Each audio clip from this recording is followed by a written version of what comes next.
കാറുകളിലൂടെ ഇന്ത്യയിൽ വിസ്മയം തീർക്കുന്നവരാണ് MG മോട്ടോർ.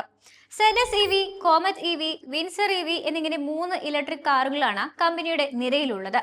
ഇതിൽ വിൻസർ വമ്പൻ മുന്നേറ്റമാണ് നടത്തിയിരിക്കുന്നത്. രാജ്യത്ത് ആളുകൾ ഏറ്റവും കൂടുതൽ വാങ്ങുന്ന EV എന്ന ഖ്യാതി തുടർച്ചയായി 6ാം മാസവും വിൻസർ സ്വന്തമാക്കിയിട്ടുണ്ട്. വിൻസർ EVക്ക് പുത്തനൊരു മോഡൽ കൂടി MG സമ്മാനിക്കാൻ ഒരുങ്ങുകയാണ് എന്ന വിവരം പുറത്തു വന്നിരുന്നു. വിൻസർ പ്രോ എന്ന് വിളിക്കപ്പെടുന്ന ഈ വേരിയന്റ് നിലവിലെ മോഡലിനെ അപേക്ഷിച്ച് എല്ലാ കാര്യത്തിലും പ്രോ ആയിരിക്കുമെന്നാണ് കമ്പനി അറിയിച്ചിരിക്കുന്നത്. പുതിയ ബാറ്ററി പാക്ക്, സ്റ്റൈൽ, കൂടുതൽ ഫീച്ചറുകൾ, സാങ്കേതിക വിദ്യ എന്നിവയോടെയാണ് മോഡൽ എത്താൻ പോകുന്നത്. മെയ് 6-ന് മോഡൽ ഇന്ത്യയിൽ അവതരിപ്പിക്കും. ഉപഭോക്താക്കൾക്ക് കൂടുതൽ സൗകര്യം നൽകാൻ കഴിയുമെന്നതിനാൽ പുതിയ പ്രോ വേരിയന്റ് സൂപ്പർ ഹിറ്റാകുമെന്നാണ് പ്രതീക്ഷിക്കുന്നത്.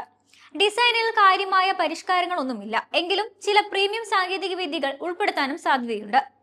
എക്സ്റ്റീരിയറിലും ഇന്റീരിയറിലും സൂക്ഷ്മമായ സ്റ്റൈലിംഗ് മെച്ചപ്പെടുത്തലുകൾക്ക് പുറമെ പുതിയ വിൻസർ EV പ്രോയിൽ വെഹിക്കിൾ ടു ലോഡ് ചാർജിംഗ് സംവിധാനം ഇത്തവണ ഉണ്ടാകും. ഇത് ചെറിയ ഉപകരണങ്ങൾ ചാർജ് ചെയ്യാം എന്നതിലുപരിയായി വീട്ടിലേക്ക് ഒരു ജനറേറ്ററായി വരെ പ്രവർത്തിക്കാൻ വാഹനത്തിനെ അനുവദിക്കുന്നു.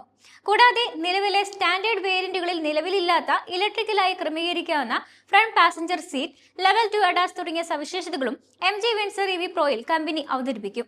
നിലവിലെ ടോപ്പ് സ്പെക് എസൻസ് വേരിയന്റിന് മുകളിലായിരിക്കും പുത്തൻ MG വിൻസർ പ്രോ സ്ഥാനം പിടിക്കുക. അതിനാൽ digital console, 15.6 inch touch screen infotainment system, wireless Apple CarPlay, Android auto, wireless charging, fixed glass roof, ambient lighting, reclinable പിൻ seat, 9 speaker Infinity audio system എന്നിവയുൾപ്പെടെ മിക്ക സവിശേഷതകളും ഇതിലും ഉൾപ്പെടാനുള്ള സാധ്യതയുണ്ട്. മോഡൽ ഉപഭോക്താക്കൾക്ക് കൂടുതൽ ചോയ്സുകൾ വാഗ്ദാനം ചെയ്യുമെന്നാണ് MG പറയുന്നത്.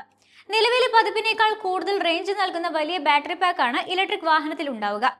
ഇന്തോനേഷ്യയിൽ ക്ലൗഡ് EV എന്ന പേരിൽ വിൽക്കുന്ന വിൻസറിന് ഒറ്റ ചാർജിൽ 460 കിലോമീറ്റർ റേഞ്ച് നൽകാൻ കഴിവുള്ള 50.6 കിലോവാട്ട്സ് ബാറ്ററി പാക്ക് ലഭിക്കുന്നുണ്ട്.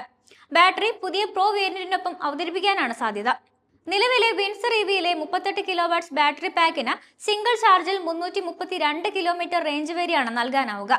പുതിയ ബാറ്ററി പാക്ക് വരുമെങ്കിലും പെർഫോമൻസ് കണക്കുകളിൽ മാറ്റങ്ങൾ ഉണ്ടാകുമെന്ന് പ്രതീക്ഷിക്കേണ്ട. 134 bhp കാര്യത്തിൽ പരമാവധി 200 Nm ടോർക്ക് നൽകുന്ന സിംഗിൾ ഇലക്ട്രിക് മോട്ടോർ സജ്ജീകരണം കമ്പനി അതുപോലെ നിലനിർത്തും. Windsor pro battery as a service സ്കീമിന് കീഴിൽ വിപണനത്തിന് എത്തുമോ അതോ പൂർണ്ണ വിലയ്ക്ക് മാത്രമായി വിൽക്കുമോ എന്നാണ് ഇനി അറിയേണ്ടത്. ബാസ് ഓപ്ഷനിൽ വാങ്ങുമ്പോൾ നിലവിലെ വിൻസറിന് 10 ലക്ഷം മുതൽ 12 ലക്ഷം രൂപ വരെ മുടക്കേണ്ടി വരും.